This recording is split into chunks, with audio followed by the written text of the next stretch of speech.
Bom dia, bom dia, bom dia. Que a paz do nosso Senhor Jesus Cristo nos alcance. Alcance Silvia, mãe, alcance a minha vida, alcance cada pessoa que está assistindo essa live, alcance quem vai assistir ainda. Alcance, Senhor, aquele que está com o coração aflito, Senhor. Nós te damos graças nessa manhã, porque, como diz essa canção ao fundo, Tu és santo, Senhor. Tu és santo, Tu és aquele que era, que é e que há de vir. Tu és aquele, Senhor Deus, que tem o controle de tudo. E tudo, Senhor Deus, não foge do Teu conselho, meu Pai. Tu és aquele, Senhor Deus, que fez todas as coisas, que tudo sonda, que tudo sabe. Tu és aquele, Senhor Deus, que vê aquilo que nós não conseguimos ver. Tu és aquele, Senhor Deus,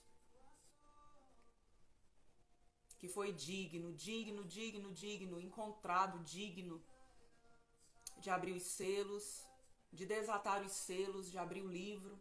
Tu és, Senhor, Tu és, Tu és, Tu és. E é por Tua causa que nós estamos aqui, Senhor.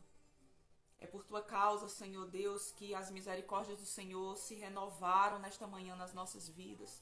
É por Tua causa, Senhor Deus, que hoje nós proclamamos a Tua palavra e o Teu evangelho, o evangelho da graça, o evangelho do nosso Senhor Jesus Cristo, o evangelho que nos reconciliou através do Teu sangue, do Teu sacrifício precioso.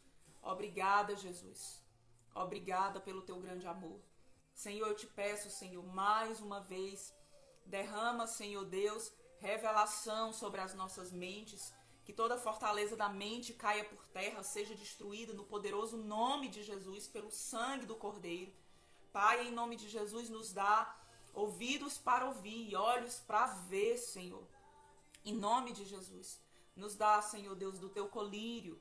Queremos comprar do Teu ouro, Senhor, e queremos vestes que vêm de Ti, vestes que cobrem a nossa nudez, vestes, meu Deus, que cobrem a nossa vergonha, Pai. A nossa vergonha, Senhor, exposta lá no Éden. Nós precisamos, Senhor Deus, das Tuas vestes, vestes brancas, vestes, Senhor, resplandecentes, vestes santas, Pai. Em nome de Jesus, nós precisamos, Senhor. Nós precisamos. Nos reveste, Senhor, com Teu amor. Nos reveste, Senhor Deus, com as Tuas vestes santas. Ó Deus, obrigada pela Tua aliança, Senhor. Obrigada com a Tua aliança que nos preserva por amor do Teu nome. Obrigada, Senhor Deus, não pelos nossos feitos, não pelas nossas obras, não pelos nossos atos de justiça, mas pela Tua aliança. Pela Tua aliança que é superior no sangue de Jesus. Pelo Teu grande feito, pelo Teu mistério que veio à terra ser revelado na pessoa de Jesus. Obrigada, obrigada, Espírito Santo. Obrigada, Espírito Santo, pela Tua companhia, pelo Teu consolo, pelo Teu ensino. Obrigada pela Tua doutrina, pelo Teu ministério da reconciliação. Obrigada, Espírito Santo. Obrigada, Espírito Santo. Ó Espírito Santo, derrama da Tua natureza sobre nós. Sobre nós, nós precisamos conhecer a Cristo e prosseguir em conhecer a Cristo, pois essa é a vida eterna. Essa é a vida eterna. Pai, alcança aqueles que estão em dificuldade nessa hora. Aqueles que estão, Senhor Deus, levando a Tua palavra, pregando o Teu evangelho, mas estão, Senhor, necessitando do Senhor de alguma forma. Em qualquer lugar desse mundo, alcança os missionários, Senhor Deus. Alcança aqui o Teu povo, Senhor Deus, em qualquer lugar do mundo. No nome de Jesus. Alcança o necessitado. Alcança o faminto, Senhor Deus. Alcança, Senhor, o perdido, meu Deus. Alcança, Senhor, aquele, Senhor, que as pessoas olham e dizem, não tem jeito.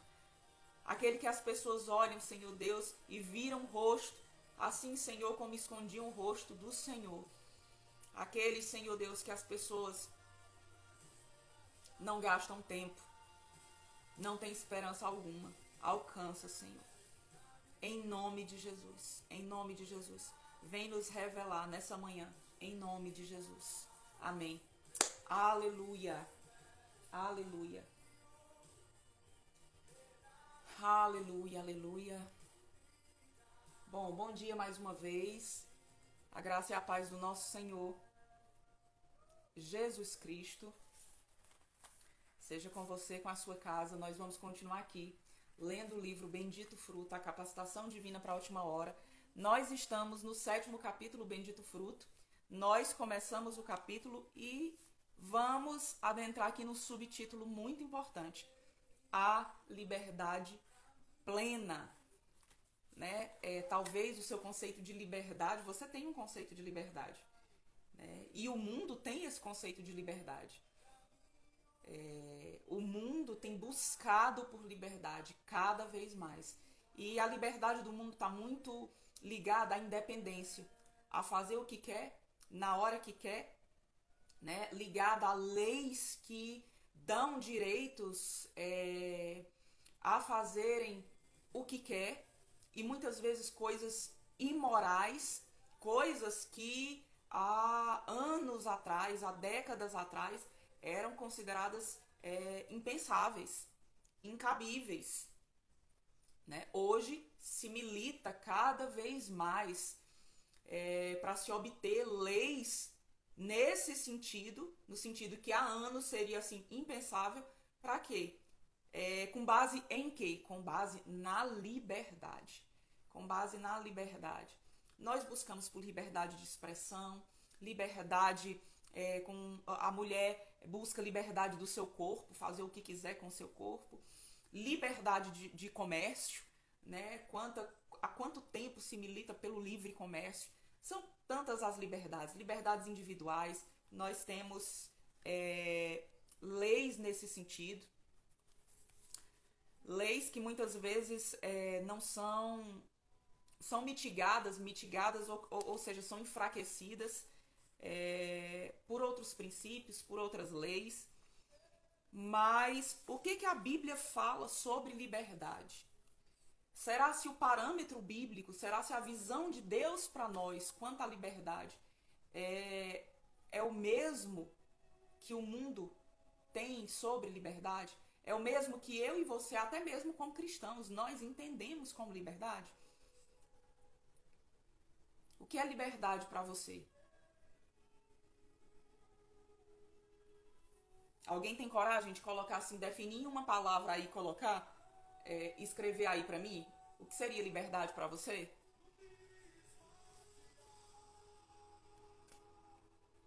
Ou não? Estão tímidos.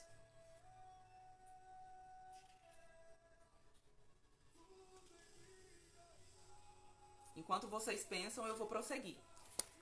A liberdade plena. Lógico que aqui a gente vai dar a visão bíblica. Certa vez, tentaram Jesus através de uma pergunta. Bom, isso era muito comum, né? Os fariseus e os saduceus que eram ali as facções mais famosas, né? Principalmente ali os fariseus. Mas quem detinha mesmo assim a hegemonia intelectual da época eram os saduceus, não eram os fariseus. Mas os fariseus eram ali a parte mais famosa, né, dos judeus, a que aparece mais na Bíblia. Bom, a Natália está dizendo aqui, mas o conceito de todos, a liberdade é fazer o que quer. Sim, esse é o conceito geral. Liberdade é fazer o que quer. Isso mesmo, Natália. Agora vamos ver o que Deus vê como liberdade. O que é a doutrina de Cristo em relação à liberdade. Então, certa vez, tentaram Jesus através de uma pergunta. E, como eu dizia, era muito comum saduceus e fariseus fazerem isso. E está lá no Evangelho de Lucas 10, 27, está escrito assim: E ele respondendo, disse: Amarás o Senhor teu Deus com todo o teu coração, e com toda a tua alma, e com todas as tuas forças, e com toda a tua mente, e o teu próximo como a ti mesmo. Isso está em Lucas 10, 27. Curiosamente, a resposta de Jesus sobre como herdar a vida eterna, porque a pergunta era essa, foi: amarás. Quem assistiu a live passada sabe que a gente já entrou no 7º capítulo e nós estamos falando de fruto. E sabe que nós falamos que Paulo, ele resumiu esse fruto que está lá em Gálatas. Ele trouxe essa revelação lá em Gálatas 5, 22, 23, mas ele resumiu esse fruto quando ele fala de um caminho superior, em 1 Coríntios 13, ali 13, mas ele começa a falar ali do 12, 31, no último verso do capítulo 12. Eu passo a vos mostrar um caminho sobremodo excelente. E ele estava falando ali para os coríntios, uma igreja muito difícil, uma igreja onde havia muita imaturidade, onde havia divisões, invejas, muita carnalidade, muita sensualidade, pecados na área sexual muito graves, onde havia disputa de poder, né? E onde eles idolatravam alguns dons. Então Paulo colocou cada coisa em seu lugar ali, trazendo uma doutrina sã, uma doutrina saudável. E ele diz: olha, os dons são importantes para o funcionamento, mas eu tenho um caminho superior para vocês. E ele passa a falar sobre o amor. E as características ali, quando ele começa a descrever: o amor é paciente, o amor é benigno, o amor é longânimo. Todas aquelas características, elas estão descritas em Gálatas 5, 22, 23. Só que de uma forma diferente. E ali em 1 Coríntios 13, Paulo resume em amor. É o fruto do Espírito. Paulo estava falando: olha, os dons são muito bons, procurem com zelo os melhores dons. E os melhores são aqueles que vocês servem a outras pessoas, aqueles que alcançam mais pessoas. São os melhores dons. São aqueles que vocês devem se concentrar mais, aqueles que edificam mais a igreja do nosso Senhor Jesus Cristo. Mas tem um caminho que é superior, que não está ligado só ao operar alguma coisa, que é o amor. Então, continuando aqui, quando aquele judeu, né, aquela pessoa, acredito que era um mestre da lei, se eu não me engano, ele chega e testa Jesus e ele diz: mestre, o que é que eu faço para herdar a vida eterna? Essas perguntas eram feitas, esses testes eram feitos a todo momento para Jesus. E ele começa respondendo: amarás. Ele começa respondendo: você tem que expressar um fruto. Mas é interessante nós pensarmos que o Espírito Santo ainda não havia descido sobre a igreja. E Jesus responde isso. O Espírito Santo não havia descido sobre a igreja. Mas o Espírito Santo operava de forma diferente. O Espírito Santo operava sobre o povo judeu através da lei. O povo judeu tinha uma aliança com Deus através da lei. Então Jesus diz: amarás o Senhor teu Deus de todo o teu coração e de toda a tua alma e de todas as tuas forças e de toda a tua mente e ao teu próximo como a ti mesmo. Quanto mais nos alimentamos do fruto da árvore da vida, amar a Deus, mais oferecemos desse fruto aos que estão ao nosso redor, amar ao próximo. E nisso também somos aperfeiçoados. Lembra do conceito de aperfeiçoamento no capítulo passado, dores de parto? Aperfeiçoamento não é ser sem pecado. Quando a Bíblia fala sobre aperfeiçoamento, é cumprir um ciclo, é amadurecer, é chegar ao cumprimento daquilo que foi determinado. E nisso Jesus também foi aperfeiçoado, fala a carta aos Hebreus, né? E Jesus, ele era sem pecado. Se o aperfeiçoamento tivesse ligado a não ter pecado, Jesus não teria sido aperfeiçoado, porque ele já veio ao mundo sem pecado. Então, o fruto, o amar a Deus e amar ao próximo, nisso nós somos aperfeiçoados. A igreja do Senhor, ela é aperfeiçoada. Colossenses 3,14 fala o seguinte: e sobre tudo isto, revesti-vos de amor, que é o vínculo da perfeição. É o vínculo da perfeição. Quando ele diz isso, é o vínculo em que nós somos aperfeiçoados. é o vínculo do aperfeiçoamento, é quando nós oferecemos o fruto. É quando uma pessoa, a atitude dela requer o quê? Precipitação, ironia, má resposta da nossa parte. Mas nós oferecemos para ela que fruto? Longanimidade, paciência, bondade. Quando uma pessoa chega totalmente sem esperança, sem fé, e nós oferecemos para ela o fruto do quê? Da fidelidade, de continuar confiando em Deus e nas escrituras sagradas como perfeitas, como infalíveis, independente da nossa situação, independente do que estivermos passando. E por aí vai. Né? Nós falamos bem, se você não assistiu a live passada, nós falamos bem sobre cada característica do fruto. O amor é o vínculo que aperfeiçoa o nosso caráter na prática. O mesmo entendimento nós podemos extrair do texto de Filipenses 1,6, que diz: aquele que em vós começou a boa obra, a aperfeiçoará até o dia de Jesus Cristo. Né? Tem outras traduções que diz que será completada, né? Completará até o dia de Cristo Jesus, mas essa tradução eu gosto muito. Aperfeiçoará aquele que em vós começou a boa obra. Tem um louvor do Drops que eu gosto muito, que ele diz: o teu amor está ganhando forma. Ele está ganhando forma em mim. Ele está ganhando forma em nós. Essa boa obra que o Senhor começou em nós, se nós permanecemos na videira verdadeira, no Evangelho de Jesus Cristo, na doutrina de Cristo, nós seremos aperfeiçoados e o Senhor completará a sua boa obra, produzindo fruto na estação própria. Todas as vezes que escolhemos o fruto da vida, que é obedecer a Deus, permanecer em Deus, crer na sua palavra, houve obediência a Deus, por amor, em detrimento do fruto do conhecimento do bem e do mal, a autossatisfação, egoísmo, idolatria do eu. E como resultado, há aperfeiçoamento, experiência e maturidade. Todas as vezes que nós resolvemos permanecer, que nós escolhemos o fruto da vida. O que é o fruto da árvore da vida?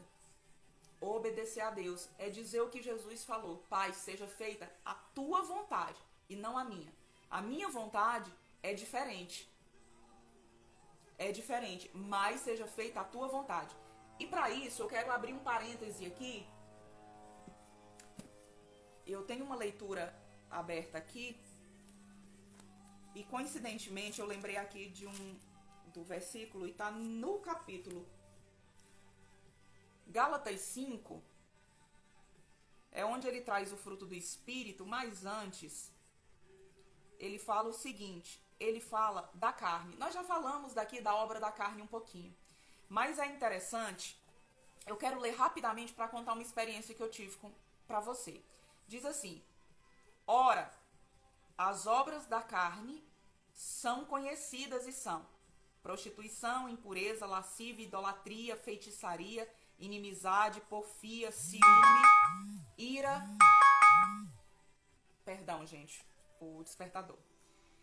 Ciúmes, iras, discórdias, dissensões, facções, invejas, bebedices, glutonarias e coisas semelhantes.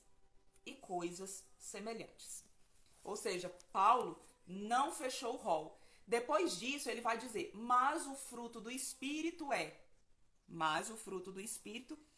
que nós já falamos tanto aqui, mas eu vou repetir. Mas o fruto do Espírito é amor, alegria, paz, longanimidade, benignidade, bondade, fidelidade, mansidão e domínio próprio. Contra essas coisas não há lei. Ou seja, fruto dessa espécie não é produzido pela lei, é produzido pelo Espírito. Nós já aqui também explicamos o que é que significa essa expressão no original. Mas uma pessoa me procurou há um tempo e falou de uma dificuldade que ela tava, né? E ela disse, olha, eu tô com muita dificuldade de relacionamento, né? No meio onde eu trabalho e tal, e eu fico muito irada tal, e eu preciso passar por uma libertação, e eu preciso, eu sei que isso tá ligado lá à minha infância e tal, porque isso tá ligado, tal, os relacionamentos com isso e com aquilo, e foi explicando, né? E essa pessoa, ela é uma irmã muito querida, é uma irmã muito querida mesmo, né? E eu tô dando exemplo para o nosso ensino, jamais eu vou falar quem é a pessoa aqui, mas eu tô dando esse exemplo para o nosso ensino, porque eu acredito que é um problema muito grande que nós vivemos, nós enfrentamos hoje como igreja. E aí ela falou o seguinte, e essa pessoa é uma pessoa que ela ela tem cursos em uma certa área de atendimento, de entender essas coisas do passado e tal, do que aconteceu na infância. E ela foi dizendo, eu sei que essa área e tal, eu preciso de ajuda, enfim. E ela disse que estava com esse problema nessa questão, que estava ficando muito irada.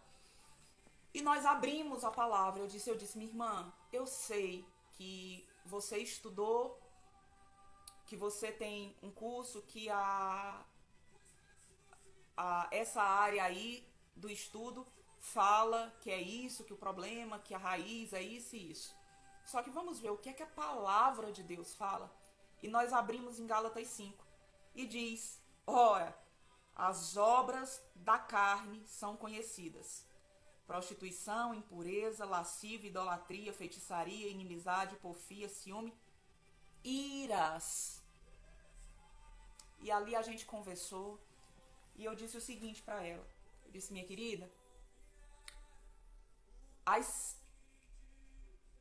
áreas de conhecimento, elas podem dizer o que for.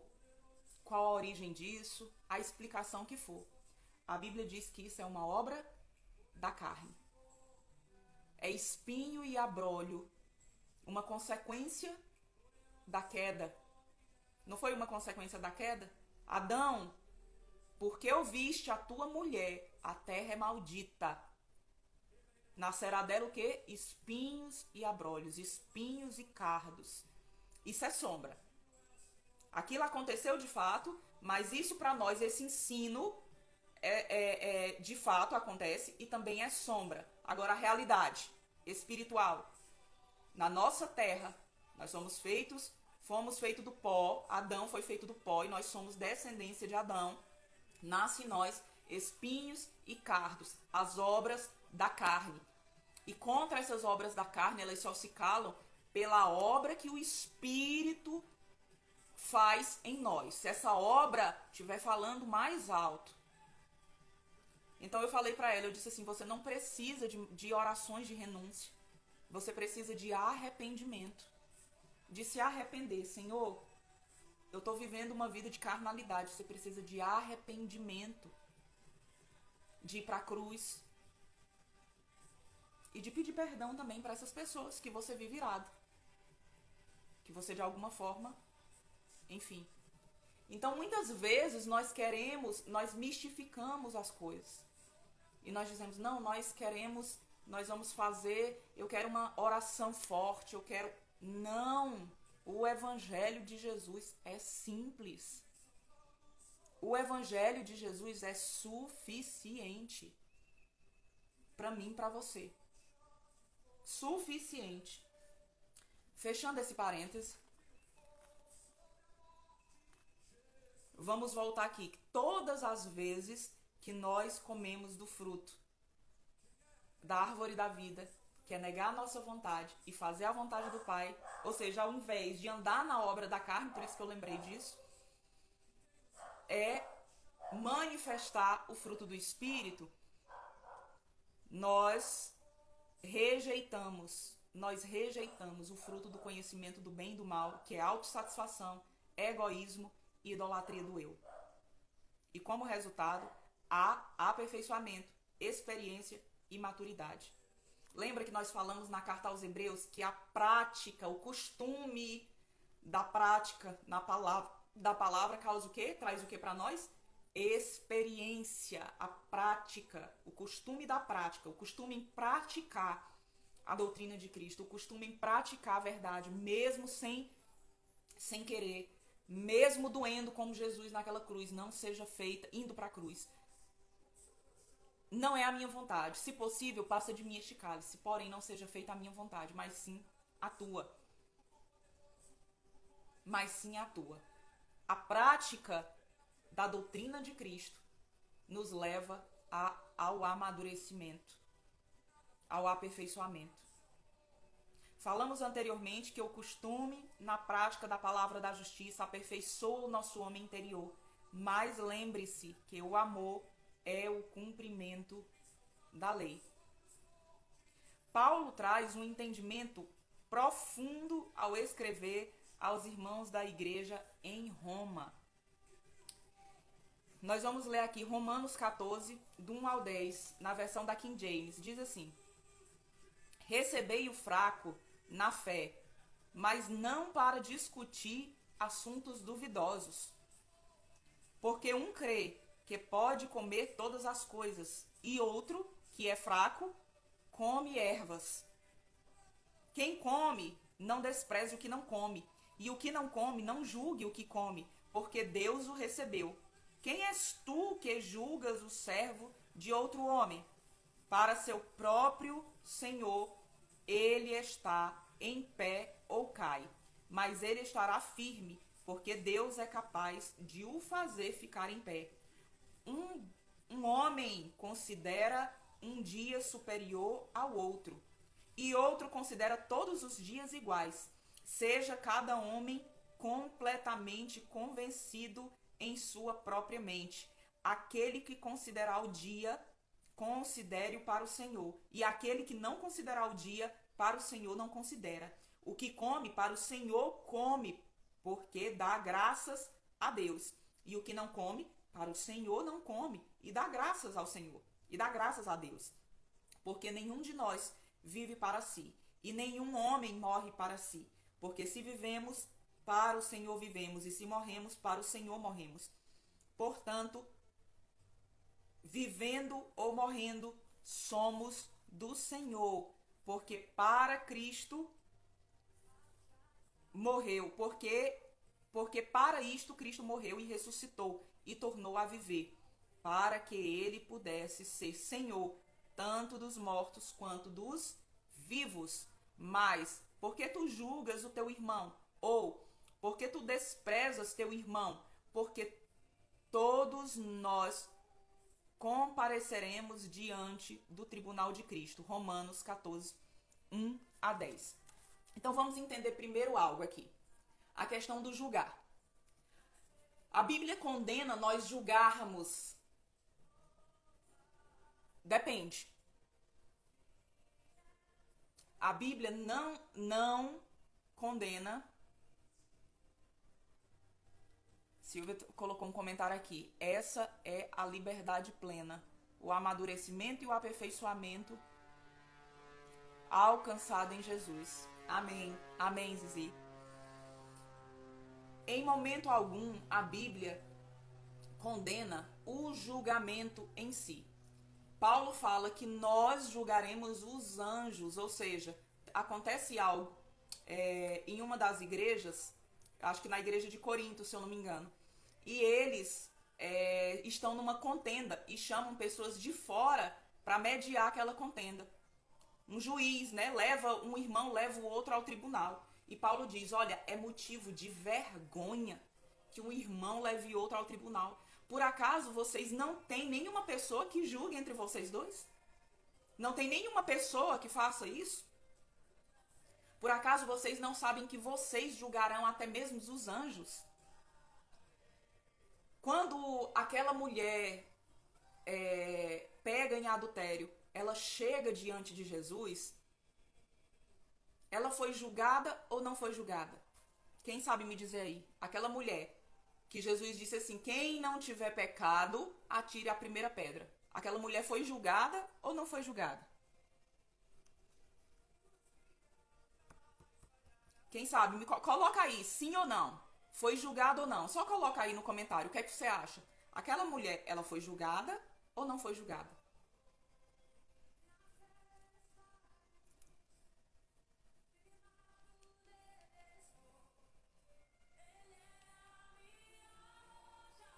Hein, gente?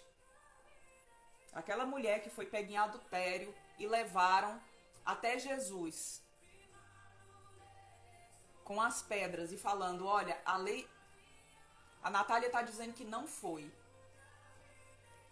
Mas aquela mulher, ela foi julgada, Natália.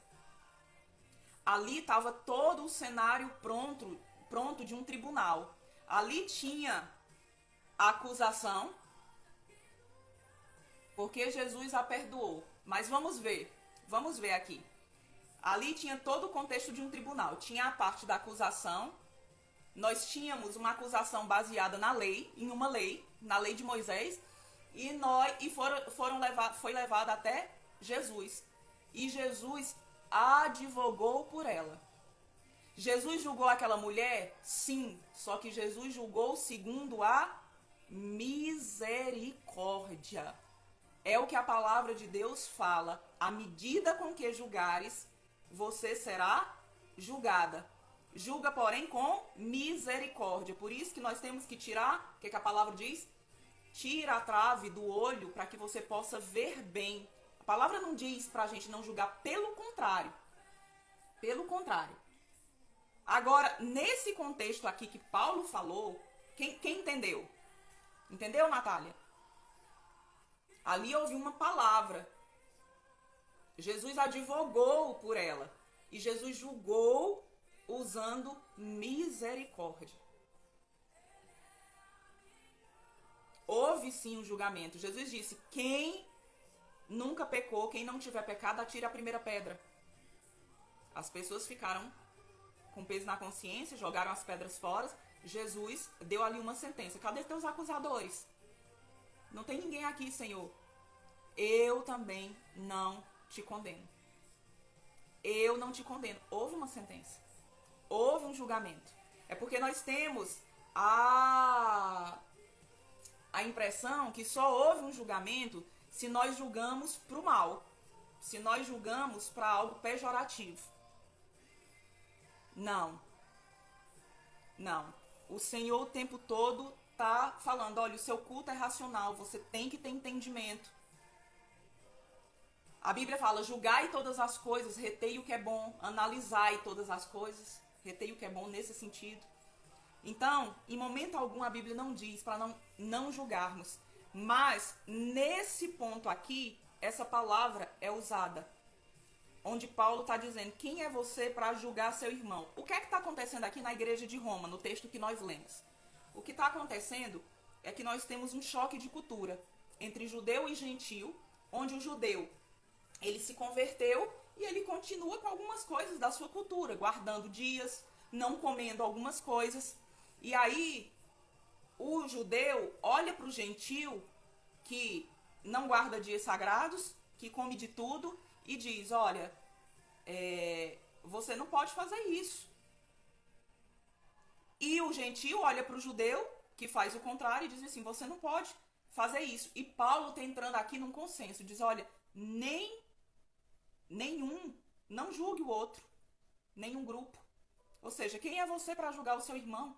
Se um guarda dias e não come alguma coisa, ele faz para Deus. Se o outro faz ao contrário, ele faz para Deus. Ele faz para Deus, porque Deus é Senhor, porque Cristo é Senhor, tanto de vivos quanto de mortos. Apesar de Paulo, ele ter deixado aqui a análise dele, ter deixado aqui o que é que ele acha dos grupos, né? Ele diz que um é fraco na fé. Ele disse, acolhei o que é fraco na fé. Não para discutir causas, mas acolhei. Por quê? Porque Paulo confiava numa obra que é maior, que é a obra do Espírito. O Espírito é quem vai operando em nós e produzindo em nós o fruto necessário. E nós temos o quê? Que acolher. É tudo que nós temos que aceitar? Não. Nós não podemos usar esse texto para aceitar tudo. Senão, o próprio Paulo, não teria dito à igreja de Corinto para entregar aquele homem que estava dormindo com a esposa do próprio pai, entregar ele a Satanás. Então, não é aceitar tudo. Paulo está tratando de uma questão específica. Específica. Agora, na carta aos Gálatas, eu quero fazer outro parêntese, porque parece que Paulo fala outra coisa. Parece que Paulo tem um entendimento contrário, para a gente entrar num consenso aqui. Para a gente não ter confusão. Quando você estiver lendo, depois você entender. Gálatas capítulo 5 fala o seguinte: para a liberdade foi que Cristo nos libertou. Permanecei, pois, firmes, e não vos submetais de novo a jugo de escravidão. Eu, Paulo, vos digo que, se vos deixar de circuncidar, Cristo de nada vos aproveitará. De novo, testifico a todo homem que se deixa circuncidar, que está obrigado a guardar toda a lei. De Cristo vos desligastes, vós que procurais justificar-vos na lei, da graça decaíste. Então, qual é a diferença? Por que Paulo está falando na igreja de Roma que alguns preceitos que os judeus praticavam não é para ninguém julgar eles, e aqui aos Gálatas ele está dizendo o contrário? É muito simples. Aqui na igreja aos Romanos, ninguém estava querendo impor isso como regra de salvação. Ou seja, ou você continua cumprindo, guardando dias e se abstendo de alguns alimentos, ou você não vai ser salvo. Não estava existindo isso na igreja aos Romanos. Agora, aqui aos Gálatas, pessoas, judeus convertidos, estavam na igreja aos Gálatas, na Galácia, dizendo o quê? Você tem que se circuncidar. Dizendo para os gentios, você vai ter que se circuncidar, porque se você não se circuncidar, você não é justificado. Você não é tido como justo diante de Deus. Sendo que a nossa justiça vem mediante a fé. E Paulo combateu isso de forma voraz. Paulo combateu isso de frente. Se vocês se circuncidarem, vocês decaíram da graça. Vocês rejeitaram a graça. Vocês caíram da graça. E eu aconselho vocês lerem todo esse capítulo 5 de Gálatas. Ele é muito profundo. Paulo diz, foi para a liberdade que Cristo vos libertou. E não para vocês se colocarem num jugo de escravidão novamente. E quantas coisas nós queremos nos enfiar num jugo de escravidão de novo. Não tem que fazer isso. Gente, ontem eu vi um vídeo que uma pessoa postou no grupo e ela disse assim, gente, olhem esse vídeo aqui, eu acho muito estranho esse vídeo. E a pessoa estava dizendo que para a pessoa se aproximar de Deus, ela tinha que dar ofertas financeiras. Que era necessário, que quem era sacerdote tinha que dar ofertas financeiras, porque isso era o fator de aproximação a Deus. Queridos, só quem não lê as escrituras que cai nesse papo. Só quem não lê as escrituras, porque Paulo diz que nós estávamos longe e que nós fomos aproximados pelo sangue, nós fomos aproximados pela cruz. O único sacrifício, a única oferta que nos aproxima, aqui não, a questão aqui não é se a oferta é legítima ou não, é lógico que é. A Bíblia legitima as ofertas, dá de acordo, segundo propôs no teu coração. É o que o Novo Testamento falou. Mas aqui eu estou falando de usar uma oferta financeira como fator de aproximação do homem em Deus. Nós temos que voltar à sobriedade. Nós temos que voltar à sobriedade. Voltando aqui para o nosso texto. Tá claro, gente? Se alguém tiver alguma dúvida, mas tá claro aqui a diferença do que Paulo fala aos Romanos e do que Paulo fala aos Gálatas. E em outras cartas que Paulo combate muitas heresias. Na ocasião acima, claramente há uma divisão na igreja romana. Os que guardavam os ritos judaicos, os quais Paulo adjetiva de fracos na fé, e os que não faziam diferenças entre dias e criam não existir alimento imundo, por ser tudo isso sombras de realidades espirituais. Ainda que o apóstolo tenha emitido opinião sobre os judeus convertidos, ou seja, fracos na fé, ele exorta a todos à unidade e aceitação mútuas, visto que tanto um como o outro têm um só Senhor, Jesus de Nazaré. A solução ensinada pelo apóstolo foi: portanto, não julguemos mais uns aos outros, mas antes decidi isto, em não pôr tropeços ou escândalo no caminho do seu irmão. Eu sei e estou convencido no Senhor Jesus que não há coisa alguma imunda em si mesma. Aqui Paulo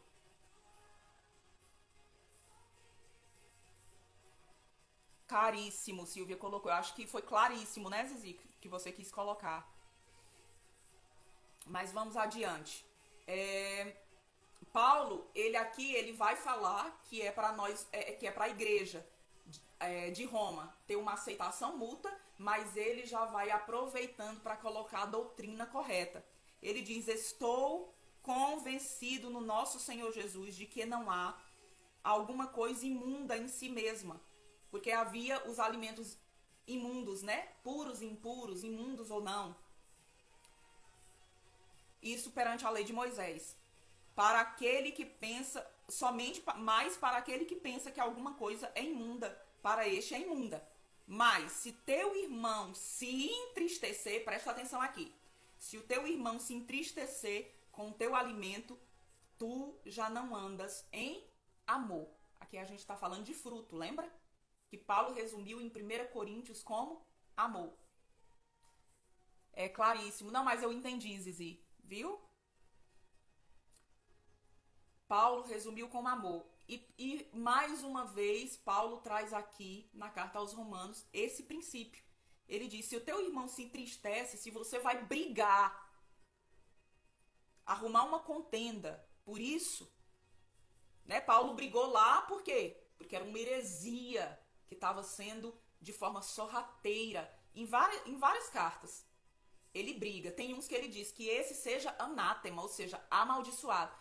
Ou seja, o que Paulo está demonstrando para nós com o comportamento dele? Brigue pelo que tem que brigar. Judas vai dizer que ele queria escrever a carta dele, ele queria começar a escrever na carta dele com outras coisas, mas ele teve que escrever começando a escrever sobre o assunto da fé, porque nós precisamos defender a nossa fé. Ninguém precisa defender a Deus. Eu quero que você entenda isso. Deus não precisa de defesa. Deus é todo poderoso. Mas o evangelho precisa de defesa, principalmente nesses últimos dias, onde tanta mistura, onde tanta interpretação errada, onde tanta coisa que não tem a ver com a doutrina deixada por Cristo tem sido disseminada como palavra de Deus. Por quê? Porque há misturas entre princípios corretos com princípios errados, princípios mal interpretados de forma sorrateira. Então ele diz: mas se o teu irmão se entristecer com o teu alimento, tu já não andas em amor. Não destruas com o teu alimento aquele por quem Cristo morreu. Não destrua com as tuas palavras, não destrua com o teu comportamento, não destrua com o que você acha, não destrua com a idolatria da tua opinião aquele por quem Cristo morreu. Né? Vamos aplicar aqui para a nossa vida. Não destrua. Não destrua. Não destrua. Não seja, pois, blasfemado o vosso bem, porque o reino de Deus não é comida nem bebida, mas justiça e paz e alegria no Espírito Santo. Paulo, aqui no finalzinho desse trecho que eu tirei, Romanos 14, do 13 ao 17. No verso 17, Paulo vai falar: olha, o reino não é externo. O reino não é o que eu posso enxergar. O reino não está em coisas físicas. O reino é dentro. O reino é paz, é amor, é alegria no espírito. É paz, é justiça, paz, perdão, eu errei. É justiça, paz e alegria no espírito. E isso é uma progressão. É uma progressão. Primeiro nós somos justificados. Nós somos tornados justos pelo sangue de Jesus e ligados ao Pai novamente. E com isso nós temos o quê? Depois da justiça, paz. Paz com Deus. Nós éramos inimigos de Deus e agora feitos amigos de Deus novamente. E alegria, cheios da alegria através do Espírito. Então, o reino de Deus não é comida nem bebida. O reino de Deus é justiça, paz e alegria no Espírito.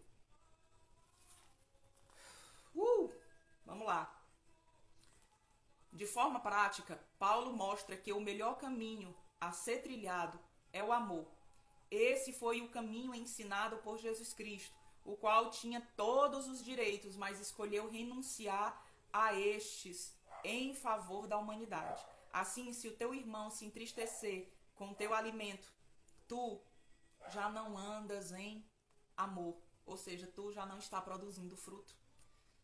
Tu já não está produzindo fruto, eu já não estou produzindo fruto. Entende?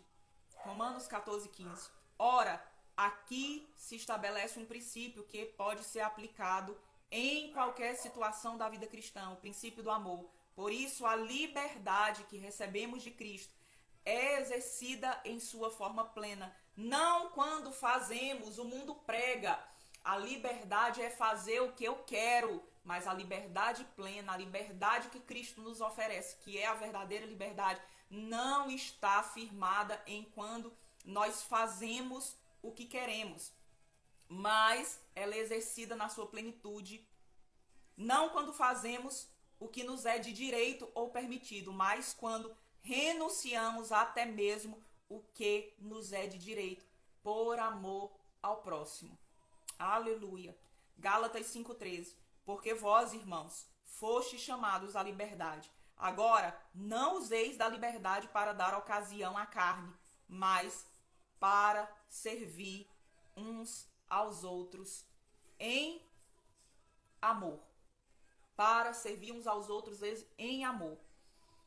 O amor supera tudo, mas não tolera tudo. Nós vamos ainda ver aqui, nessa leitura, no último capítulo, o que Jesus diz para a gente não tolerar. O que Jesus diz? O que Jesus... Nem Deus tolera tudo, ok? O que Jesus diz? O que Jesus fala lá para uma das cartas, para a carta de Tiatira? Tenho, porém, contra ti que toleras. Nem tudo é para tolerar. Tem muita gente tolerando aquilo que Deus diz para não tolerar e não, não, mas eu tenho que amar. Isso não é prova de amor. O amor bíblico está aqui. Amor não é o que você diz que sente, o que você vê. Amor é o que a Bíblia diz que é amor. Aprendemos com a serpente que liberdade é ser independente e obedecer aos nossos desejos. Na cruz, Jesus mostrou que a verdadeira liberdade é renunciar à própria vontade em detrimento da vontade do Pai, que é boa, agradável e perfeita. Romanos 12:12. Vivemos em uma geração em que tudo é defendido e feito em nome do amor, até mesmo o que Deus abomina. No meio cristão nunca se falou tanto sobre a passagem amar o seu próximo como a si mesmo, Mateus 22:29. No entanto, a grande maioria daquilo que vemos como amor não passa de vaidade, egolatria e rebeldia contra Deus.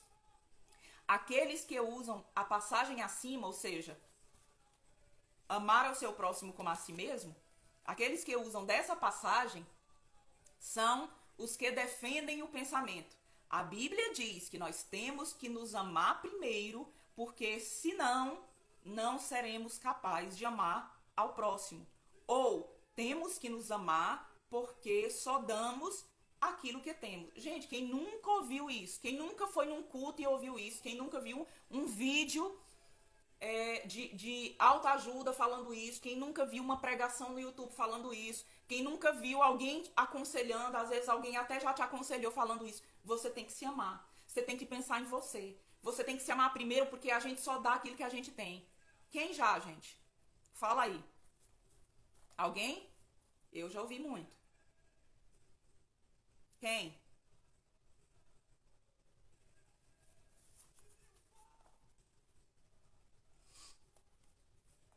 Ninguém? Agora preste atenção. A Natália está dizendo eu. Agora presta atenção e não tira mais isso do seu coração. Presta muita atenção. Se a Bíblia quisesse realmente dizer que temos que nos amar primeiro, ela seria clara quanto a isso. Ela seria clara quanto a isso. E diria: ame a si mesmo, para assim poder amar a outros. Seria esse o mandamento. O mandamento seria esse. Patrícia está dizendo demais. Então, o mandamento seria esse. Ame a si mesmo, para assim amar os outros. E por que a Bíblia não fez isso? Silvia também levanta a mãozinha. Por que não fez? Porque a doutrina de Cristo não fez isso. Vejamos. Deus criou toda a humanidade de um só homem, Adão. Não é novidade que quando ele criou a mulher, fez com que seu companheiro caísse em um sono profundo, para então retirar uma de suas costelas, o que serviria de matéria-prima para que a formasse. Gênesis 2:22. Podemos dizer que eles eram um, e que por isso Deus diz que eles deixariam pai e mãe e tornar-se-iam uma só carne. A unidade do casal representa a unidade entre Cristo e a igreja. A unidade do casal representa a unidade entre Cristo e a igreja. Se você lembra, bem no iniciozinho do livro, tem um subtópico, um tópico que diz família, a face de Deus. Quando Deus diz frutifiquem e encham a terra, Deus não queria só que os seres humanos fossem formados e a terra fosse cheia. Deus estava dizendo: o mundo será conhecido. Vocês vão espalhar da minha natureza. Vocês são minha imagem e a minha semelhança. Vocês vão encher a terra da minha face. Da minha face. Obviamente, hoje, o homem, depois da queda e do desligamento com Deus, a realidade é muito diferente. E essa esperança, essa incumbência ainda continua a mesma através de quem? Através da igreja. E nós temos que entender isso. Mas as doutrinas, as ideologias malignas colocaram na cabeça da mulher que família é algo de segundo plano. Família é algo para você pensar em segundo plano. O primeiro plano é a sua profissão. Filhos são peso. Filho dá muito trabalho. Enquanto outras religiões têm vários filhos e doutrinam bem os seus filhos. Sabe para quê? Para acabar com os cristãos. Para acabar com os cristãos. Então vamos lá. Deus criou a humanidade de um só. A unidade do casal é a unidade da igreja. É só um entendimento. Aqui a gente está voltando para a gente ter um entendimento desse amar ao teu próximo como a ti mesmo na visão bíblica, ok? Então a unidade do casal representa a unidade entre Cristo e a igreja. Não é difícil encontrar no Velho Testamento a expressão como um homem só, referindo-se ao povo de Israel. Isso está em Juízes 20:11, Esdras 3:1. E no Novo Testamento temos a ideia do corpo de Cristo, uma unidade, membros, né? Paulo vai falar o corpo, representando a noiva de Cristo, a igreja como um corpo, constituído de vários membros. Nós somos uma unidade. E no Velho Testamento, em várias vezes, principalmente em situações em que o povo teve que se juntar como exército. Então eles foram como um homem só. Essa ideia de unidade que sempre foi a cabeça de Deus. A cabeça de Deus como coletiva. Ele nos criou E ele nos vê tanto como um, mas esse um, ele é coletivo, entende? Então, o projeto de Deus é que sejamos um. Romanos 12, 5, 1 Coríntios 12, 27. E é justamente por isso que temos que amar ao próximo como a si mesmo. É aquela passagem, eu acabei de dizer, dei o exemplo do casamento, né? Aquela passagem que diz que a esposa, para a esposa, não falar mal do seu esposo, porque ela vai estar falando mal dela mesma. Por quê? Porque eles dois são um. E que o esposo, ele não faz mal para o seu próprio corpo, dizendo para ele não fazer mal à esposa, né? Porque ele não faz mal para o seu próprio corpo. Antes, ele trata bem o seu corpo e ele alimenta o seu próprio corpo. E que ele tem que tratar bem a sua esposa, porque ela faz parte dele. Eva foi tirada de Adão. Então, por que a Bíblia diz para nós amarmos o nosso próximo como a nós mesmos? Porque nós somos uma unidade. Nós somos um só em Cristo Jesus. Não tem nada dessa conversinha. Me fugiu aqui a palavra. Essa conversinha humanista. Agora eu lembrei. Essa conversinha humanista que não tem nada a ver com o princípio bíblico de que você tem que amar você primeiro para amar o próximo. Não. Primeiro lugar, se nós formos amar a nós mesmos, primeiro, sem Deus, nós não conseguimos amar verdadeiramente. O amor que nós conseguimos emanar para outra pessoa, ele vem de Deus. Nós já vimos isso aqui. E se nós formos amar a nós mesmos, querido, nós vamos cair naquilo que nós já falamos. Nós vamos estar sendo guiados pelo nosso ego, separado de Deus. Aí mesmo é que vai ter um muro intransponível e vai ser impossível amar outras pessoas. Até os atos de bondade que nós fizermos, a motivação vai estar corrompida. Vai ser só aparência. Vai ser só aparência. Então não existe isso. E é justamente por isso que temos que amar ao próximo como a si mesmo, porque fazemos parte do mesmo corpo. Não podemos odiar a nós mesmos. Amamos porque, ligados ao Pai, por meio de Cristo, recebemos do seu amor e, consequentemente, derramamos amor ao próximo. Não é difícil entender porque o mandamento de amar a Deus vem primeiro que o amor ao próximo. Então, nenhum lugar na Bíblia tem ame a você mesmo primeiro, para você ter amor e poder amar ao seu próximo. Não, tem ame a Deus. Assim, você vai poder o quê? Amar o seu próximo. Amar a Deus e amar ao próximo. A ordem tem que ser essa. Entende? Nós já estamos chegando ao final desse subtítulo. O amor, como está descrito e revelado em 1 Coríntios 13, é a base, visto que Deus amou o mundo de uma maneira tão escandalosa, que deu Jesus para ser morto em nosso favor. João 3,16. Mas também é a finalidade, o que sustenta a afirmação de que em amor chegaremos à sua medida.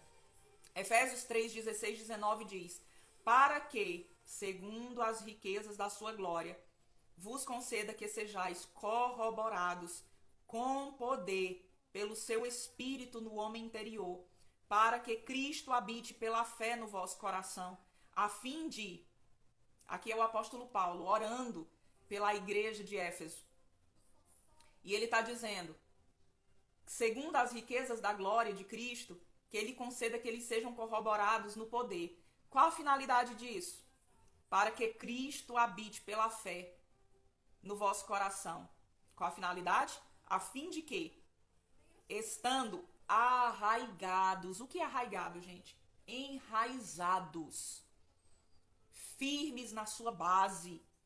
Enraizados, arraigados e fundados. Em amor, em amor, em amor. Poderdes perfeitamente compreender com todos os santos, nós somos uma unidade. Qual? Seja a largura, o comprimento, a altura e a profundidade, e conhecer o amor de Cristo que excede todo entendimento, para que sejais cheios de toda a plenitude de Deus. Aleluia, aleluia, aleluia. Coloca a mão no seu coração agora. Faz essa oração rápida para nós prosseguirmos. Estamos acabando. E diz: Senhor, me enraiza no teu amor. Senhor, me enraiza no teu amor. Eu quero estar fundado no teu amor, para que eu conheça, Senhor, a altura, a largura, o comprimento, a profundidade do teu amor. Que eu conheça as profundezas de Cristo. Que eu conheça, Senhor, o teu amor que excede todo entendimento. Que eu seja cheio de ti. Em nome de Jesus. Em nome de Jesus. Aleluia. Aleluia. Vamos continuar. Paulo expõe seu coração generoso e intercede em favor dos efésios. E o objetivo de se colocar de joelhos diante de Deus é sublime. Primeiro, para que os irmãos fossem fortalecidos com o poder do Espírito Santo no homem interior. Paulo está falando da frutificação e do amadurecimento. Segundo, para que Cristo habitasse nos seus corações pela fé e assim possam estar enraizados e fundados em amor. A figura de uma árvore com frutos e raízes fortes e profundas. Terceiro, para que pudessem perfeitamente compreender com todos os santos qual seja a largura e o comprimento e a altura e a profundidade do amor de Deus. E quarto, conhecer o amor de Cristo para serem cheios de toda plenitude. Queridos, eu creio que o Senhor está nos levando para esse lugar de conhecimento da plenitude do Senhor, com todas as nossas limitações, sendo falíveis, sendo tão pequenos, mas um Senhor tão grande, de um amor que excede o entendimento. Eu creio que Ele está nos levando para esse lugar de amadurecimento no seu amor, nos enraizando. E interessante, eu creio que nós vamos falar disso nos próximos capítulos, mas engraçado que Paulo, ele está debaixo de uma unção profética nesse momento. Paulo está debaixo de uma unção profética e está falando à igreja em Éfeso. E é justamente essa igreja que lá em Apocalipse, Jesus vai mandar uma mensagem para essa igreja e vai dizer: olha, eu tenho, porém, contra ti, que abandonaste o teu primeiro amor. Então Paulo já estava debaixo de uma unção profética, intercedendo por essa igreja e dizendo: olha, se enraizem no amor de Deus. Se enraizem anos e anos antes. Paulo, movido pelo Espírito, Paulo já intercedia por essa igreja. Paulo já intercedia. Aleluia. Que o Senhor interceda por nós, que o Espírito Santo interceda por nós com gemidos inexprimíveis naquilo que nós temos dificuldade, naquilo que nós precisamos. Em nome de Jesus, a nossa live de hoje terminou, mas nós vamos orar. Não saia, vamos orar. Essa parte é muito importante. Amém? Deu para entender tudo? Se alguém tiver alguma dúvida, me manda no privado, depois eu respondo na próxima live, ok? Vamos orar? Pai, em nome de Jesus, eu te dou graças, meu Deus. Eu te dou graças porque o Senhor nos sustentou em mais um dia. Eu te dou graças, meu Deus, porque o Senhor me sustentou hoje, Senhor. Eu te dou graças, meu Pai, porque a tua mão forte e poderosa se fez presente aqui, Senhor. Eu te dou graças, Senhor, porque o Senhor está nos conduzindo. E eu sei que aquele que começou a boa obra, Ele vai nos aperfeiçoar até o dia de Cristo Jesus, no vínculo perfeito, no vínculo do amor. Senhor, e eu oro como Paulo. Senhor, nos enraiza no teu amor. Trabalha no nosso homem interior, Senhor. Nos enche do teu espírito, que a tua plenitude esteja em nós, Senhor, para que nós conheçamos a altura, a largura, o comprimento e a profundidade do amor de Deus. Ó, Senhor, que aquilo que o Senhor começou, Pai, seja acelerado em nós. Perdoa as nossas falhas, os nossos pecados, Senhor. Senhor, cobre as nossas transgressões, Senhor. Cobre os nossos pecados e afasta de nós as nossas iniquidades, meu Deus. Em nome de Jesus. Em nome de Jesus, em nome de Jesus, em nome de Jesus. O teu amor, Senhor, como diz aquela canção, que ele ganhe forma em nós. Que ele ganhe forma e transborde através de ações, através, Senhor, de reações também. Que o teu fruto seja abundante em nossas vidas, meu Pai. Em nome de Jesus. Em nome de Jesus. Eu te agradeço por tudo. Senhor, alcança cada vida que esteve aqui presente, Senhor Deus. Enche com teu espírito, cobre com teu sangue. Também cada pessoa que vai ver essa mensagem, Senhor Deus. Descortina, que toda fortaleza da mente caia por terra. Em nome de Jesus. Que nós possamos viver a verdadeira liberdade que há no Senhor Jesus Cristo. Porque só há verdadeira liberdade em ti, Senhor. Aleluia. E para isso, Senhor Deus, nós queremos ser eternamente escravos do Senhor. Escravos em ti, Senhor, para sermos livres para esse mundo. Livres desse mundo e nesse mundo. Em nome de Jesus. Em nome de Jesus, ó Deus. Aleluia. Aleluia. Aleluia. Até a nossa próxima live. Um beijo a todos. Obrigada a cada um que esteve aqui.